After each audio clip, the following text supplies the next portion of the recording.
If you own a cleaning business and you feel like you are chasing your tail when it comes to finances, you look in your bank account, you're paying all these people, but you do not see any money sticking. Raise your hand.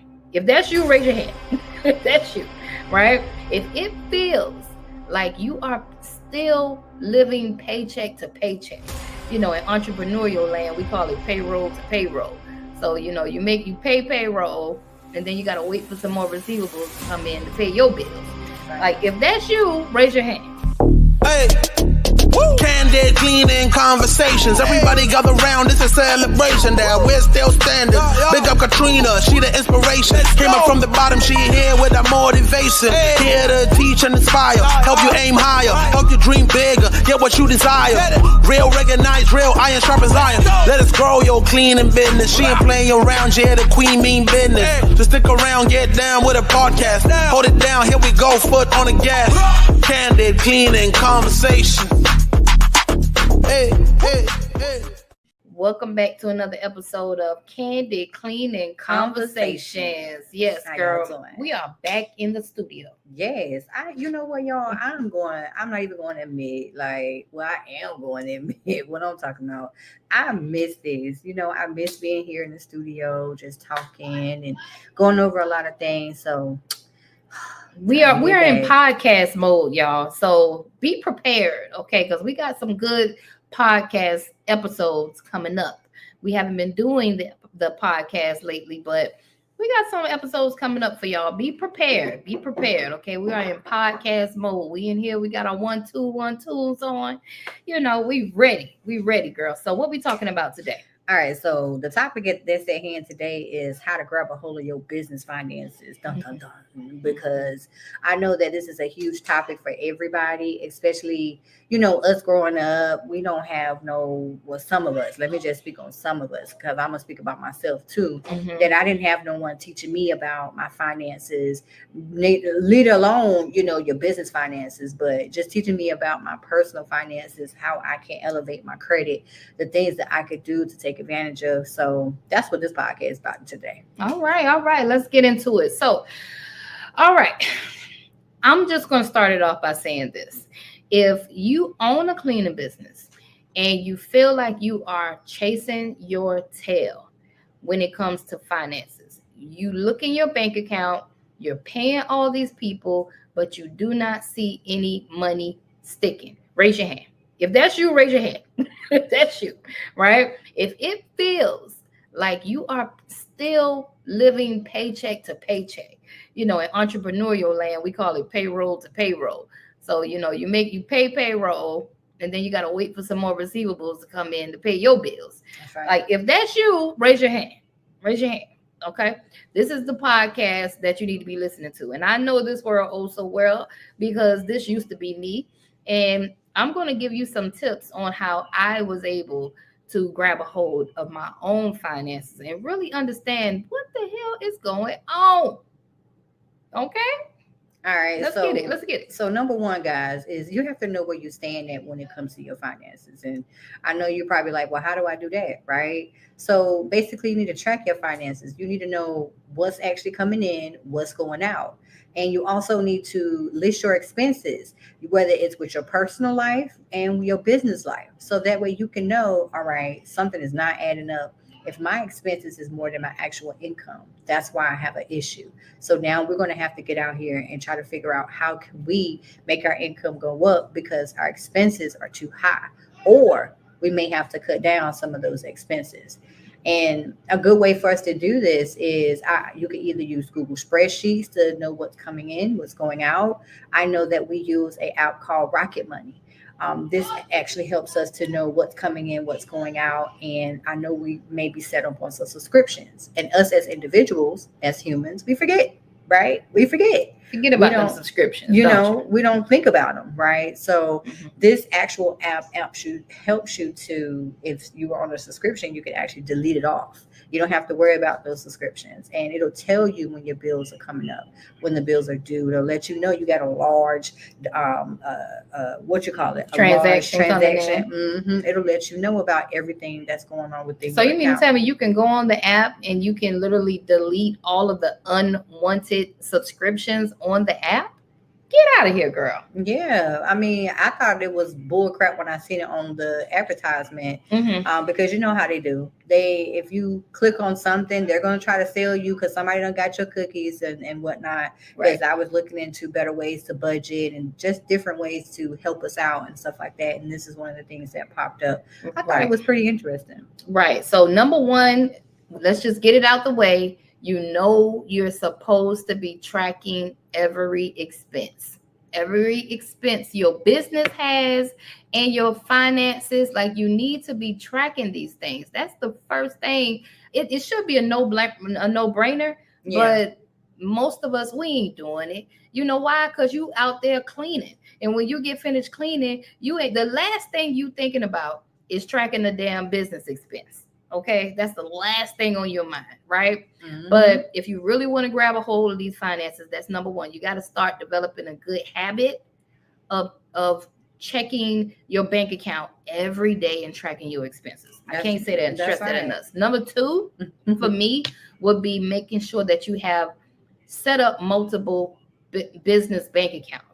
Okay, I talk about this real heavy in my community, how you need to be operating on more than one bank account. Some of y'all, like I literally just did a coaching call, about 2 days ago. And one of my students was saying that they just had one business bank account. That's dangerous. I mean, because all of your funds is going through one account, and you can't see the separation. So I know you're overspending.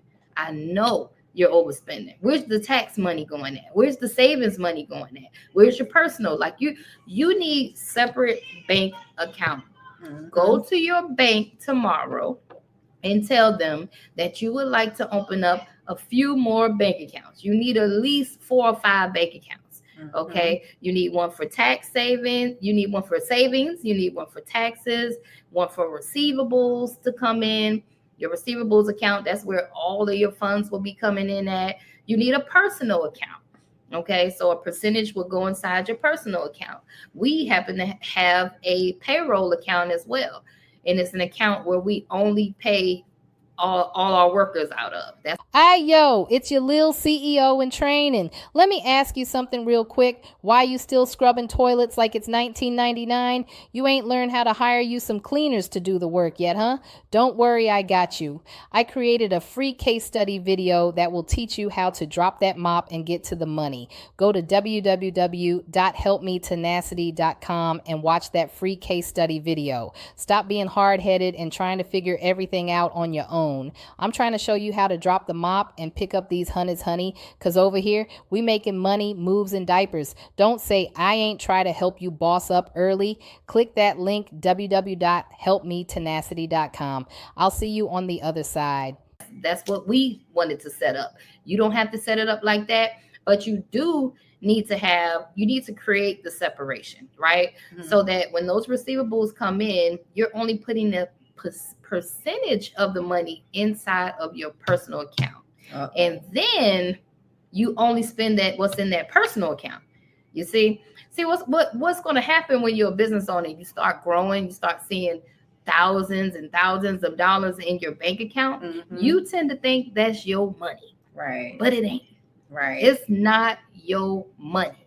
That's why I said because I know this is gonna touch on a lot of people's toes right now. And it's like so easy for us. Like it's easy for us to spend it because we got access to it. Yeah, I mean, once the money comes in the account, you probably like, oh, this is my money. I don't work hard for it, so I'm gonna spend it all. And it's like, it's one thing to understand if you know better, you do better, but you gotta actually do the better, because this is really not your money. Right. But you got to do the separations. And it's hard, especially when, when certain people, when you don't have a lot, right? Growing up, if you're not used to having a lot of money, once you start to have a lot of money, now it becomes like, dang, this is my money. I don't know how to act. And you got to have a relationship with money. And with that being said, now you got to actually have a realistic budget. With that, having the bank accounts, because if you put yourself on a strict budget, now, even though you see it, it has to be separated into those different accounts. And how you do that is we do the 50-30-20 rule.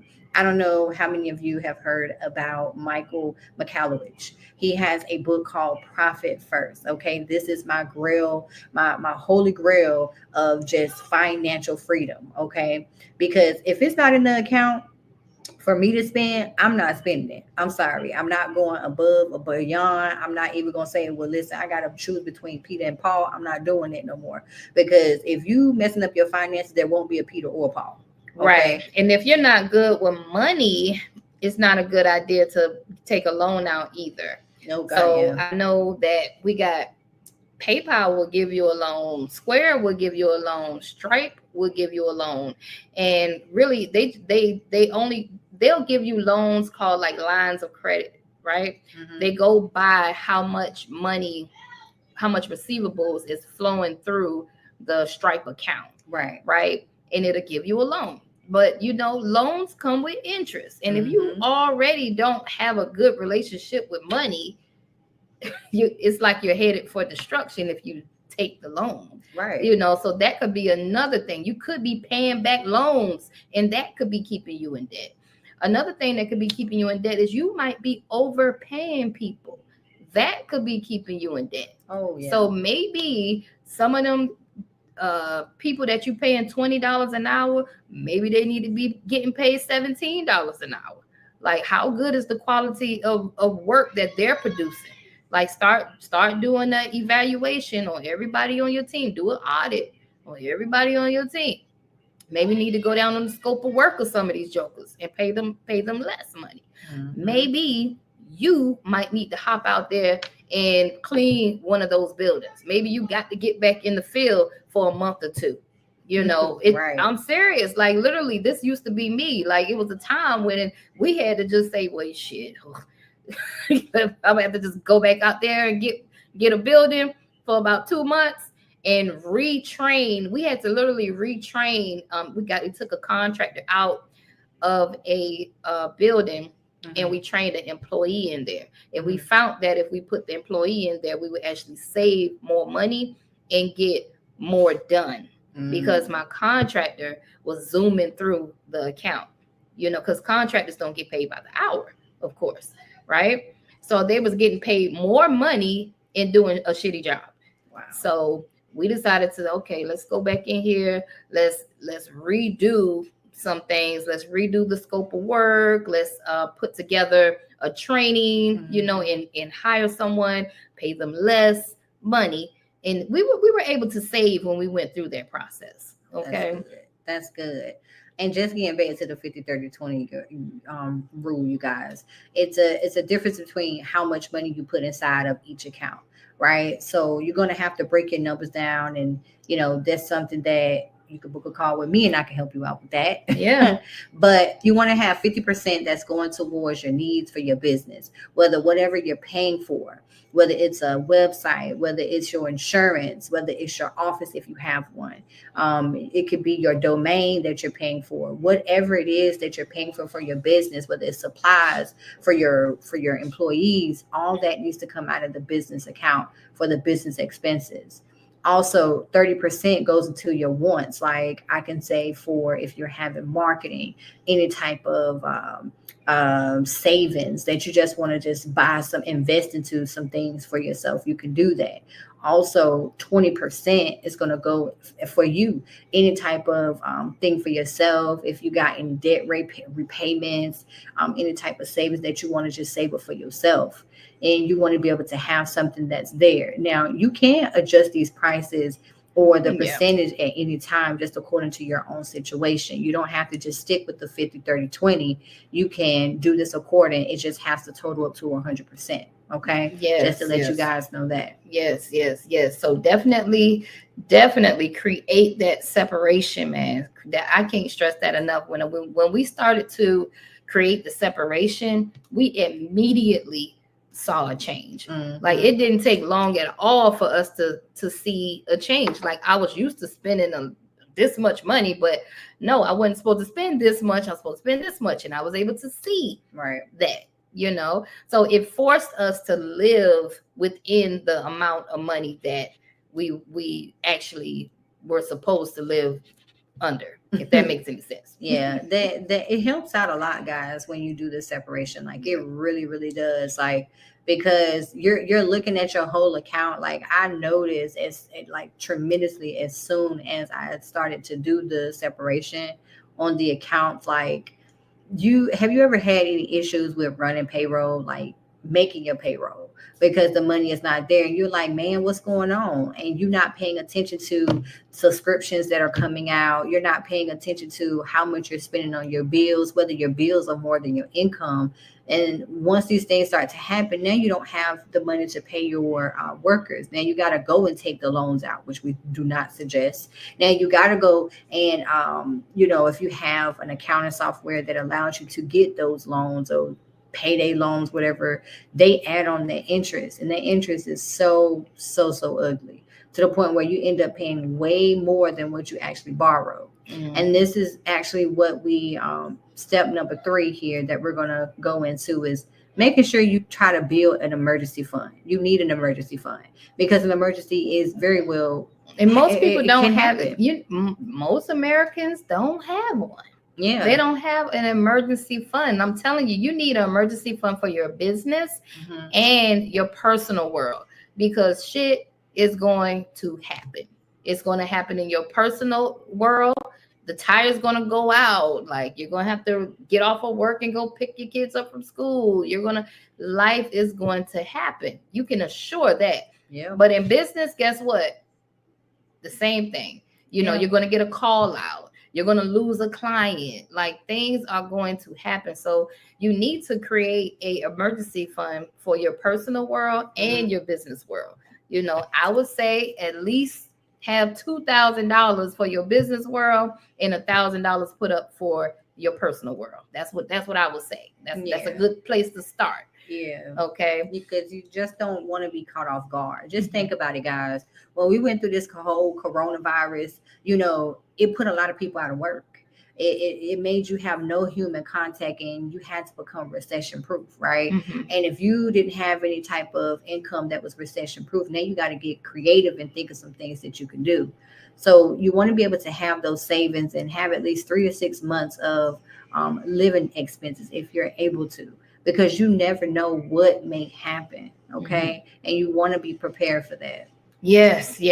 So another thing that I would say that you need to do is evaluate your clients. Oh, that's good. Evaluate your clients, because are they paying you what they're supposed to be paying you? Are they underpaying you? Did you undercharge somewhere, right?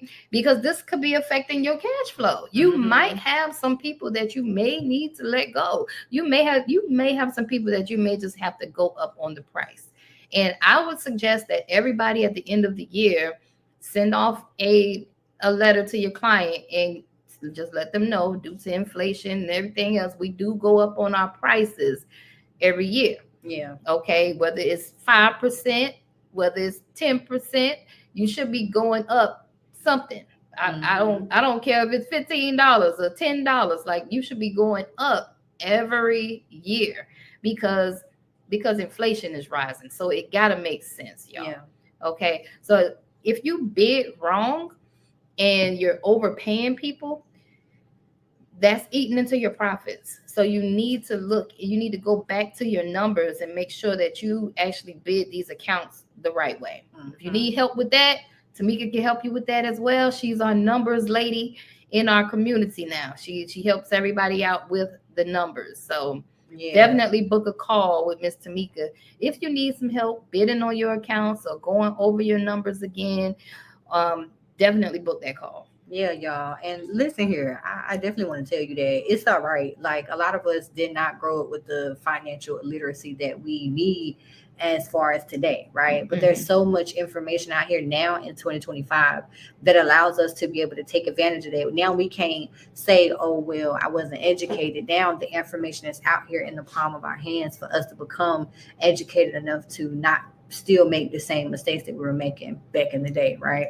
So now we can do better things. So you can book a call with me and I can help you guys out, like with everything that you got. Why do you think so many people are still making these mistakes, even though we have all this education out here nowadays? We got ChatGPT, Google, you got YouTube videos. Why, with all of this information in 2025, are so many people still stuck?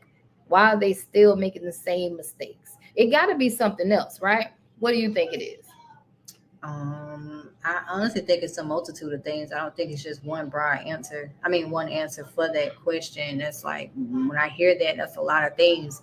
But if I had to take an educated guess, I'm going to say just a couple of things. 3 things that pop up in my mind is just the finance world of the economy right now, with the tariffs and all this stuff and their inflation. I could tell you that that's the number one thing, inflation. You know, just everything rising, the cost of things are just going up and people not being able to afford certain things. So now it intervenes with them, with their personal finances. Some people, they know how to actually spend money. And the second thing would basically be your education on your discipline with money. Like how disciplined That's what I'm looking. That's really what I'm looking for, though. I'm looking for the discipline and the consistency. That's what I'm really looking for. Like you just have to be. You definitely have to be disciplined with your money. And I mean, it's one thing to turn up and go out here to the club and go drinking, go smoking. And, you know, it's just a lot of things you can do. Go buy clothes, what you call them things, them bags. And, you know, I don't even know the name of them. That's how you know I don't know anything about them. But you got to be very disciplined on what you're spending your money on. Right, you know right. And literally, I cannot, I can't stress this enough, how important it is to be disciplined and consistent. And I know we throw these words around all the time. You hear it all the time. You know, when it comes to losing weight, you probably know what to do to lose the weight, but you're just not disciplined enough to do it. It's the same thing in business. Like if you want to get to that next level, this is what we're learning as new business owners, and we're still growing ourselves as we share our knowledge with you. We're learning that with every level is a whole nother beast that you gotta be disciplined and you gotta fight through that thing. So how bad do you want it? How bad do you want your business finances to be healthy? How bad do you want it? Right? If you're still commingling your accounts, you don't want it that bad. It ain't sting enough for you. You ain't had enough nights where you had anxiety and because you couldn't make payroll.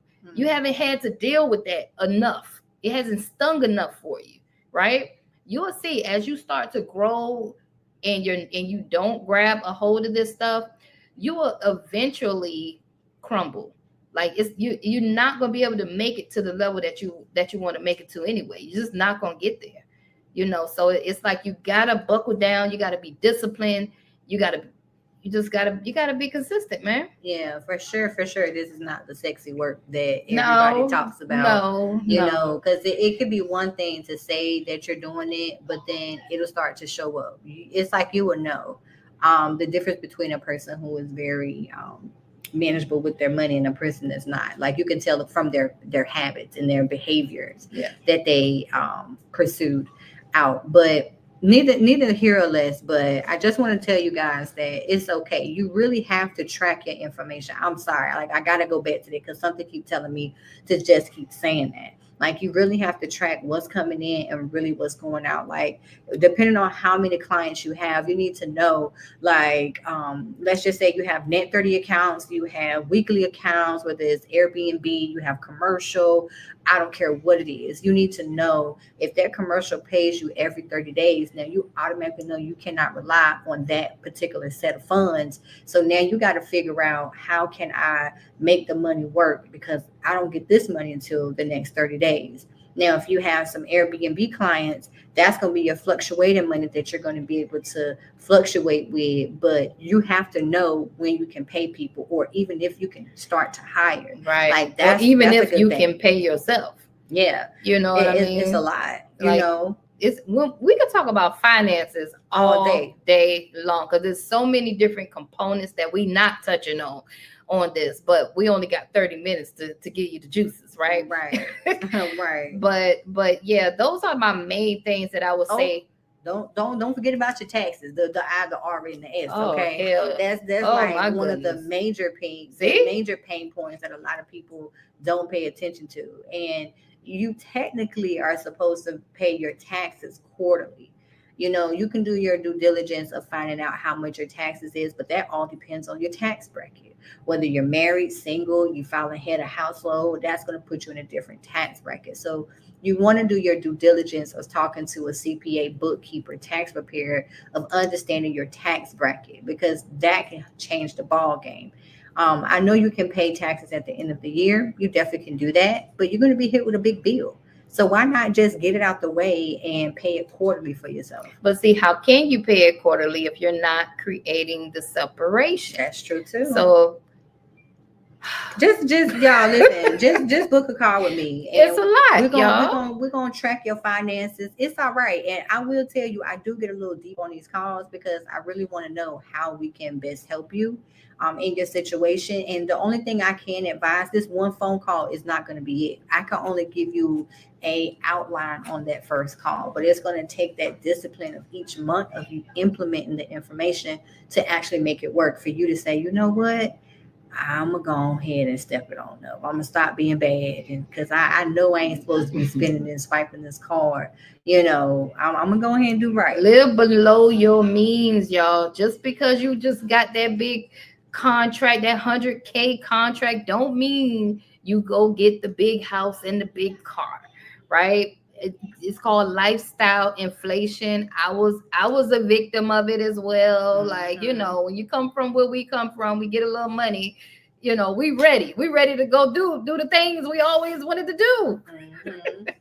But life will humble you real quick, you know. So it's not time yet, baby. You know, you just grow the company, get a hold of your finances. As those finances are sticking in the account, don't move up with your life. Still live below your means for a while, you know, until it really, the health of your business really gets to the point where it needs to be for you to buy all the things you need to buy. Yeah. Okay. So those are our tips for today in Candid Cleaning Conversations. I hope y'all enjoyed it. Make sure that y'all join our community, www.tenacityacademy.com. We actually teach a class on Mondays, Tuesdays, Wednesdays, and Fridays. And on Thursdays, we play a trivia game where we give away our services to the winners. Yes, you guys. And if you come to this community, this is actually one of the prizes. You can actually win a consultation call with Miss Johnson and myself. You can also win a call to go over your finances. You can win a couple of things from the services that we offer. Mm-hmm. And this community is more than just a community. So let me just throw this out there. This is not like your average, like, guys, like, we are on a call Monday through Friday consistently every single morning. You know, it's good to have the information that we talk about.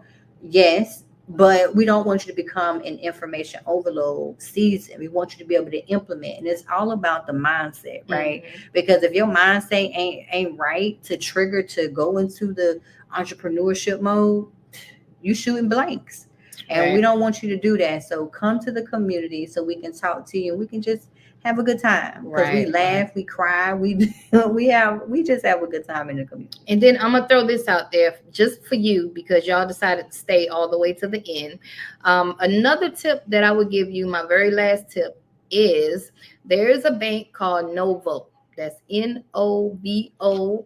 And this bank will allow you to, it will actually allow you to create those separate bank accounts that we're talking about in this episode, and it will do the split for you.